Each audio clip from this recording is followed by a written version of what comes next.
નમસ્કાર મિત્રો. કૃષિ પ્રધાન દેશ અને કૃષિ પ્રધાન નેતાઓ, શું ખેડૂતો ફક્ત એક વોટ બેંક બનીને રહી ગયા છે?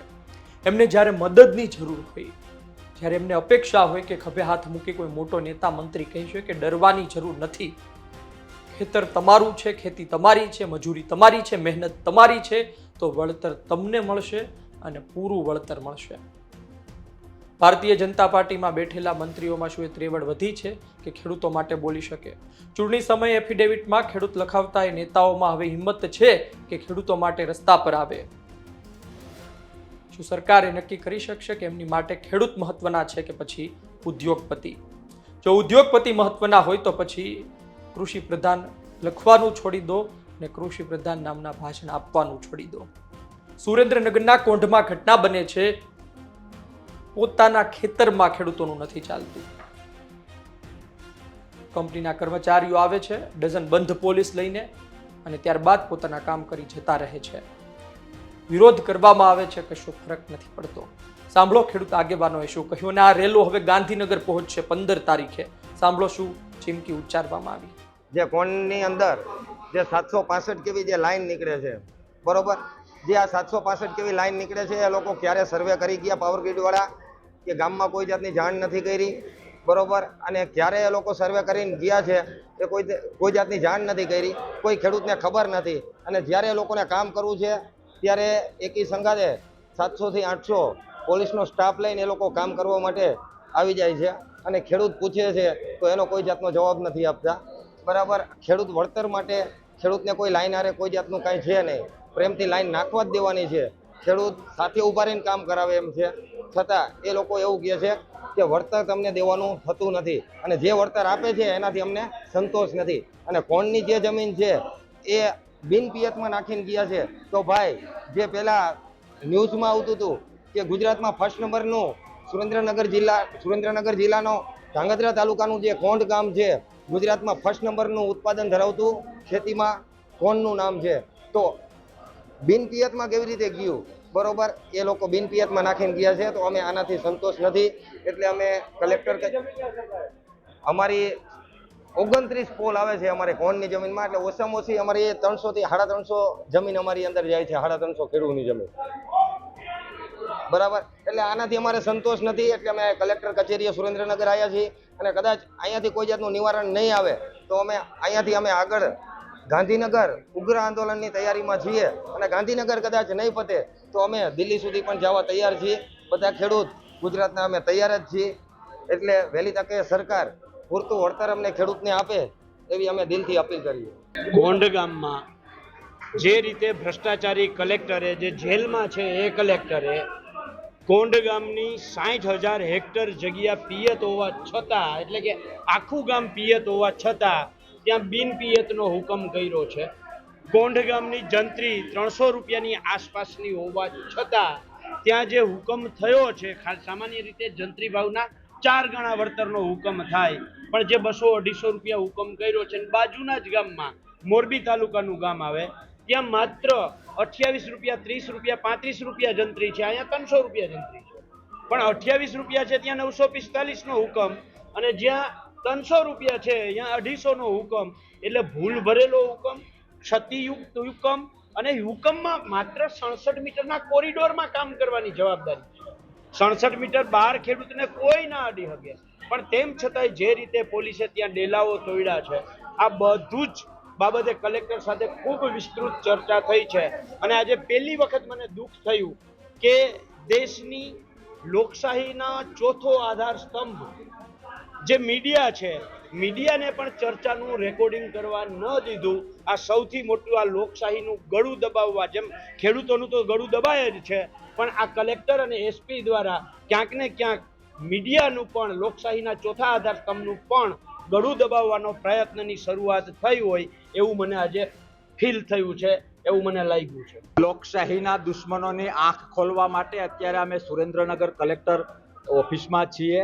અરે મને કહેતા વેદના થાય છે કે મારા ખેતરમાં મને પૂછ્યા વગર લોકો ઘૂસી જાય છે. પોલીસના રક્ષણ સાથે આ સરકારની મિલીભગતથી, કલેક્ટરના ઓર્ડરથી લોકો ઘૂસી જાય છે અને મારા ખેતરમાં મારે નહીં જવાનું, મને વળતર નહીં આપવાનું, કાયદાઓ ફોલોઅપ નહીં કરવાના. ખેડૂત એ આ જગતનો તાત છે. ખેતી અને ખેડૂત એ લોકશાહીની ઓળખ છે. આ ભાજપ ભ્રષ્ટ ભાજપને એ ખબર હોવી જોઈએ કે તમે ત્યાં બેઠા છો તો એ ખેડૂત અને ગામડાઓની કૃપાથી બેઠા છો. આ ભાજપ સરકારને એ પણ ખબર હોવી જોઈએ કે મા ભારત એ ગામડાઓમાં વસે છે. આજે એના ખેતરો ઉપર નજર બગાડી છે. પોતાની લાડકી કંપનીઓને સાચવવા માટે ખેડૂતો અને ગામડાઓને સાવકા માનવા માટેના જે ભાજપે પ્રયત્ન કર્યા છે. પણ ભાજપ, આ માધ્યમથી હું તમને કહું છું કે હજી હમણાં જ ગુલાલ આ ખેડૂતોએ અને ગામડાઓએ તમારો ઉડાડ્યો. હજી એ કલર ધોવાનો નથી, એ ગુલાલ ધોવાનો નથી. 1 મહિનાની અંદર તમે ખેડૂતના કપડા લોહીવાળા કરવા જઈ રહ્યા છો. કોઈ પણ રૂલિંગ ગવર્મેન્ટ લોકશાહીમાં આ રીતે ન ચાલે. તમારા માધ્યમથી સરકારને એક મેસેજ નાગી ચેતવણી આપું છું કે આમાં ઘટતું કરો, કાયદા કાનૂન પ્રમાણે કરો, નહીં તો આગામી 15 તારીખે ગાંધીનગરમાં ગવર્મેન્ટને ક્યાં સંતાવવું એની જગ્યા નહીં મળે.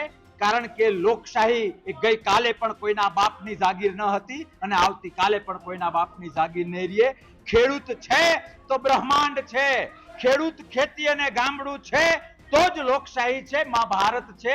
આ યાદ સરકારને હોવી જોઈએ. નહીં તો અમે એવું કંઈક આંદોલન કરીશું કે યાદ આવી જશે. અને સભ્ય સમાજ સ્વીકારે છે કે કોઈ કામ સ્વેચ્છાએ કરવું સારું, કરવું પડશે ને સરકાર તો મોઢું સંઘરવા માટે જગ્યા નહીં મળે.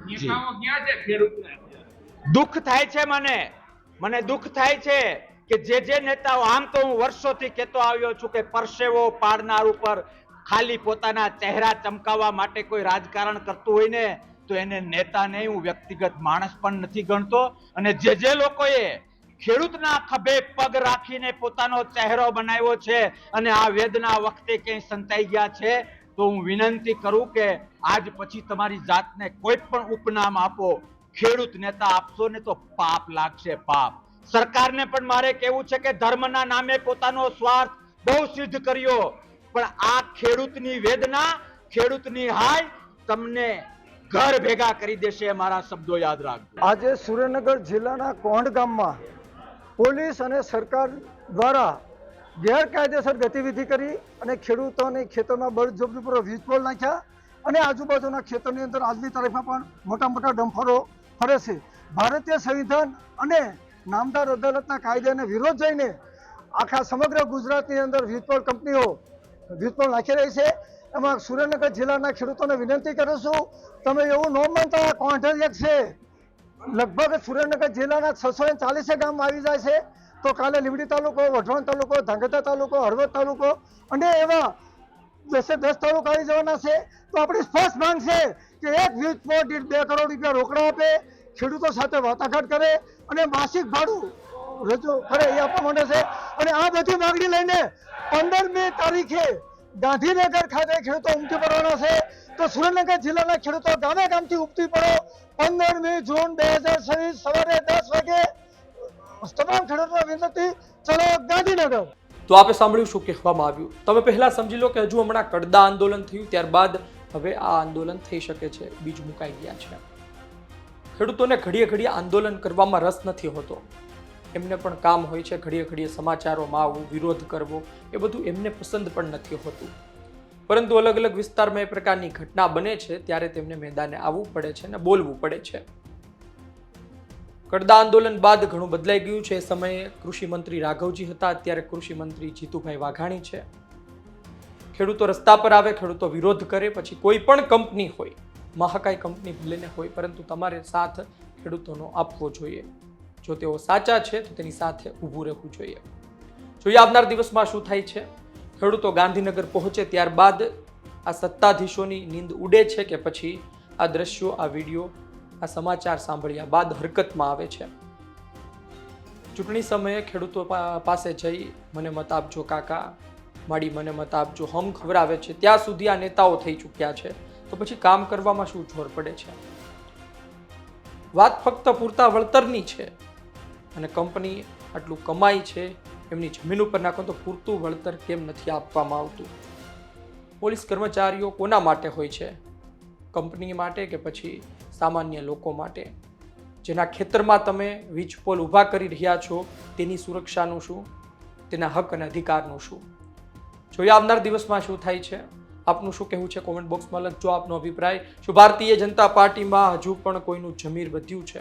શું ભારતીય જનતા પાર્ટીમાં કોઈ નેતામાં એ તાકાત છે, ત્રેવડ છે કે ખેડૂતોની સાથે ઊભા રહી શકે, કંપનીને લલકારી શકે?